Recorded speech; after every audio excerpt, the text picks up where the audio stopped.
위례 새로운 교회 김용정 목사입니다. 오늘도 성령 안에서 안전하시고 평안하시기를 기도드립니다. 오늘은 함께 사도행전 12장 말씀을 나누도록 하겠습니다. 사도행전은 부흥과 축복의 역사만 기록하고 있지 않습니다. 핍박과 순교의 역사도 기록되어 있죠. 성경은 고난과 축복을 그대로 우리에게 말씀해주고 있습니다. 그래서 고난이 없는 축복은 기형적인 거죠. 끝이 반드시 좋지 않습니다. 한때 기독교 교회를 어지럽혔던 번영신학, 프로스페리티 가스펠은 이단만큼이나 위험합니다. 차라리 기복신앙은 좀 낫죠. 왜냐하면 복을 구하는 대상이 하나님이기 때문에 그렇습니다. 하지만 번영신학의 주체는 나입니다. 내가 잘 되는 것이 신앙이라고 생각하기 때문에 이것은 성경에 없죠. 초대교회가 날로 부흥하고 있었습니다. 그런데 오늘 본문에서는 부흥한 만큼 엄청난 위기가 찾아오죠. 1절에서 3절에 보면 이방 땅에 성령의 역사가 아주 불처럼 일어날 때 예루살렘 교회는 더 극심한 핍박이 가해졌습니다. 헤롯 왕이 유대인들의 환심을 사기 위해서 본격적으로 교회를 탄압하기 시작했어요. 유대인들의 핍박, 유대인들의 반대에 더해서 공권력의 탄압이 가중된 겁니다. 이때 사도 중에 첫 번째 순교자가 나오는데 바로 세베대의 아들 야고보 사도였습니다. 교회의 핵심층, 교회의 아주 중심 인물에 직접적인 타격이 들어온 거죠. 이 헤롯 왕은 유대인들이 너무 좋아하니까, 야고보 사도를 죽인 것에 대해서 너무 좋아하니까 거기에 이제 고무됩니다. 그래서 그들의 마음을 얻으려고 내친 김에 베드로까지 잡아가두게 되죠. 그리고 6월절에 백성들 앞에서 재판을 하고 처형하기로 한 겁니다. 베드로는 지금 세 번째 잡히게 된 거예요. 공회에 2번 잡혀 들어갔고 이제 헤롯 왕에게까지 잡혀간 겁니다. 베드로는 자신이 야고보처럼 순교당할 거라고 생각했을 겁니다. 교회도 마찬가지였을 거예요. 그래서 교회는요, 하나님께 베드로를 구해달라고 간절히 기도합니다. 5절에 보면 교회가 하나님 앞에 간절히 기도했다고 나와 있는데 이것이 참된 교회의 모습입니다. 도망가지 않고 흩어지지 않았다라는 거예요. 위기 앞에서 기도로 하나가 된 겁니다. 여러분, 그래서 기도밖에 없습니다. 문제가 생기고 위기가 찾아올 때 우리는 무엇보다 마음을 다하여 기도해야 하는 거죠. 보통 문제가 생기면 우리는 바빠집니다. 문제 해결책을 찾으려고 전문가를 찾거나 돈을 구하러 다니거나 아니면 구글이나 녹색창에 막 검색어를 두드리죠. 그런데 이런 것보다 먼저 해야 될 것이 있는데 바로 기도라는 겁니다. 움직이시더라도 기도하고 움직이셔야 된다는 거예요. 여러분, 그래야 응답이 옵니다. 그렇게 교회는 기도하고 있을 때 7절 8절에 보니까 놀라운 일이 일어나죠. 성령께서 자는 베드로를 깨우십니다. 수갑을 벗기시고 신을 신기고 옷을 입으라고 말씀하세요. 베드로가 순종합니다.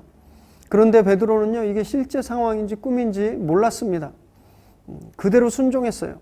이것이 순종이죠. 꿈이든 실제든 시키시면 그대로 하는 겁니다. 이것이 순종입니다. 성령 받고 그가 얼마나 달라졌는지를 잘 보여주죠. 그랬더니 성령이 그를 이끌고 가시는데 첫 번째, 두 번째 경비병도 베드로를 알아볼 수 없었습니다. 정문이 저절로 열리고 베드로가 탈옥을 하죠. 그리고 성령은 사라지십니다. 모든 장애물들을 그냥 통과시키신 거예요. 여러분, 성령께서 우리에게 말씀하시는 대로 순종하면 이런 일들이 우리에게 일어난다라는 겁니다. 우리 앞에 첩이 둘러싼 적들이 우리에게 손을 댈 수 없다라는 거예요. 단단히 닫혀있는 문들도 우리를 막을 수 없게 된다라는 겁니다. 그래서 내가 무엇을 해야 되겠다는 생각을 버리시기 바랍니다. 성령께 맡기시면 성령이 하시는 거예요.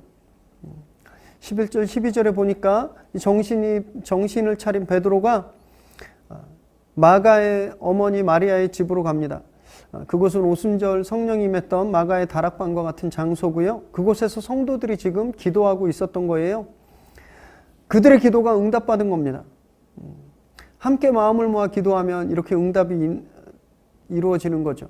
그래서 기도를 쉬지 말아야 되는 거예요. 베드로님이 풀려났지만 이들은 계속 기도하고 있었습니다. 그렇게 쉬지 않고 멈추지 않는 기도에 응답이 임하는 겁니다.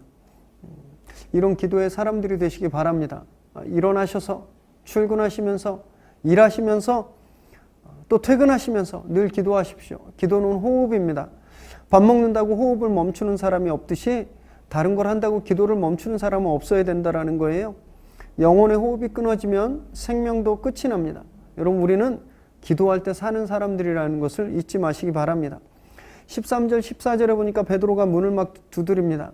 여종이 문을 열러 나왔어요. 베드로의 목소리인 줄 알고 문 열어주는 것도 잊어버리고 안으로 들어가서 베드로가 왔다고 말합니다. 그런데 이것을 성도들이 믿을 수 없었습니다. 15절 16절 보니까 막 문 두드리는 소리가 나서 열어봤더니 베드로였어요. 그래서 이 성도들이 깜짝 놀랐다라고 이야기합니다. 여기서 저희가 한번 생각해 보아야 될 것은요, 이들은 베드로의 석방을 위해서, 베드로를 위해서 기도하고 있었습니다. 그런데 그것이 응답되었어요. 그런데 그걸 믿을 수가 없었던 겁니다. 그래서 깜짝 놀라고 여종에게 네가 미쳤느냐라고 말까지 할 정도였습니다. 여러분, 이들의 믿음이 있는 것일까요? 없는 것일까요? 이들의 믿음이 없었다고 이야기해야 되나요? 기도했는데 응답이 일어났는데 믿을 수 없으니까? 여러분, 그렇지 않습니다. 이들이 이것을 믿었는가 믿지 않았는가 별로 중요하잖아요. 성경은 그것에 대해서 이야기하지 않습니다. 하나님께서 기도에 응답하셨다는 것만 말씀하고 있는 거예요. 여러분, 그래서 우리가 기도할 수 있는 힘이 있는 겁니다. 당연히 될 것만 기도한다면 기도가 얼마나 건조해지겠습니까? 불가능한 일, 우리 눈앞에서 이루어지지 않을 것 같은 일, 그러나 기도했더니 그게 이루어져서 깜짝 놀라는 것, 여러분, 이것이 기도 응답이라는 거예요. 우리는 그냥 기도만 하면 되는 겁니다. 응답은 주님께서 주시는 거예요. 그래서 그 기도 응답을 보고 못 믿을 정도로 막 깜짝 놀라더라도 여러분, 그것이 우리가 믿음이 없다라는 것이 아니라는 겁니다. 그래서 이제는 큰 기도를 하시기 바랍니다. 불가능할 것처럼 보이는 것들을 기도하세요. 그리고 응답받으시고 깜짝 놀라게 되시기를 바랍니다. 날이 밝자 난리가 났죠. 감옥을 지키던 군인들이 어떻게 이런 일이 일어나는지 소동이 일어난 겁니다. 헤롯이 화가 나서 경비 섰던 군인들을 죽이라고 하고 가이사랴로 내려갑니다. 성령이 하시는 일은 믿는 자들에게는 깜짝 놀랄 만한 기적 같은 축복이지만 악한 자들에게는 도저히 이해할 수 없는 혼돈과 재앙이다라는 것을 우리에게 말씀하고 있는 것이죠. 헤롯의 기독교 박해는 그 시도는 완성되지 못했습니다. 악인들이 아무리 계획을 세우고 진행해도 성령이 허락하지 않으시면 되지 않는 거예요. 여러분, 그러니까 실패하셨다고, 어려움에 처하셨다고 절망하지 마십시오. 3번이나 갇혔던 베드로를 구해내신 하나님께서 오늘 우리와 함께 하신다는 것을 믿으시기 바랍니다. 하나님께서 당신의 일을 이루실 거예요. 그것을 믿고 기도하시기 바랍니다. 기도로 살게 된 베드로와 반대로 이제는 교만 때문에 죽은 헤롯을 우리에게 성경은 말하고 있죠. 20절 이하에 보니까 두로와 시돈 지방에서 그 사람들을 헤롯이 되게 미워했다고 되어 있었습니다. 두로와 시돈은 가나안 북서쪽 바닷가 지역입니다. 이들은 유대 지역에서 식량을 공급받았는데 아마 어떤 이유로든지 간에 헤롯이 그 식량 공급을 중단했던 것 같아요. 그래서 이들이 로비를 써서 화친을 청하게 된 겁니다. 그래서 21절, 22절에 보니까 이제 그날, 이날은 요세푸스의 기록에 의하면 카이사르의 승전 기념일이었다라고 하는데 그날 두로와 시돈에서 온 사절단들과 함께 행사에 참여한 거예요. 이때 헤롯은 은으로 만든 빛나는 옷을 입고 있었습니다. 햇볕에 그 옷이 빛나자 아첨꾼들이 그를 흰으로 추앙했어요. 여러분, 악한 사람에게 이렇게 아첨하는 사람들만 모입니다. 교만을 부추기고 망하게 하는 거죠. 그래서 달콤한 소리 하는 사람들을 주의하시기 바랍니다. 그 달콤함에 눈과 귀가 멀면 공경에 처하게 되는 것이죠. 입에 쓴 약이 몸에 좋다라는 말처럼 단소리를 멀리 하시고 쓴소리를 가깝게 하시기 바랍니다. 그래야 후회하지 않게 되는 거예요. 23절에 보니까 이렇게 되어 있습니다. 헤롯이 하나님 영광을 하나님께 돌리지 아니함으로 주의 사자가 고치니 벌레에 먹혀 죽었더라. 헤롯이 교만해지자 하나님이 그를 치셨습니다. 교만은 패망의 지름길이다 라는 말씀이 그대로 이루어진 거죠. 역사적인 기록에 따르면요, 이때 헤롯이 배에 통증을 느끼고 왕궁으로 돌아가서 5일 만에 죽었다라고 되어 있습니다. 그가 입은 반짝반짝거리는 빛나는 은빛 옷, 높은 보좌, 사람들의 환호성, 그 어느 것도 그를 지켜줄 수 없었죠. 여러분, 세상 부귀영화가 이렇게 헛된 것입니다. 하나님께서 걷어가시면 이슬처럼 사라져버리는 거예요. 그래서 스스로 은빛 옷을 입지 않도록 조심하셔야 합니다. 교만은 암세포와 같아서 우리 몸에 잠복하고 있다가 우리의 긴장이 풀어질 때 우리를 집어삼키게 되는 겁니다. 스스로 신이라고 했던 헤롯은 잡초처럼 쓸어버렸지만 유일하신 하나님의 말씀은 더 흥왕해졌습니다. 그래서 24절에 이렇게 말씀하고 있는데 하나님의 말씀은 흥왕하여 더하더라. 교회는 더 부흥했고 믿는 자들은 더 수없이 많아졌습니다. 사랑하는 여러분, 교만은 우리를 죽이지만 기도는 우리를 살게 하고 흥왕하게 하는 겁니다. 여러분들의 삶이 이렇게 큰 부흥을 경험하게 되시길 바랍니다. 기도하시고 믿음의 동역자들과 함께 예배하시고 교제하시기 바랍니다.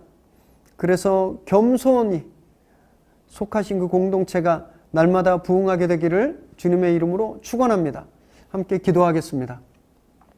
하나님, 오늘도 말씀 앞에 저희들이 겸손히 몸을 낮추게 하셔서 감사합니다. 오늘 주님께서 주신 말씀을 저희가 깊이 새기고 나의 의지와 나의 생각과 나의 교만을 버리는 귀한 결단 있게 하여 주옵소서. 그래서 겸손히 기도로 하나님의 뜻을 구할 때 우리 삶을 풍성하게 하시는 그 은혜를 저희가 날마다 누리게 하여 주옵소서. 예수님의 이름으로 기도드립니다. 아멘.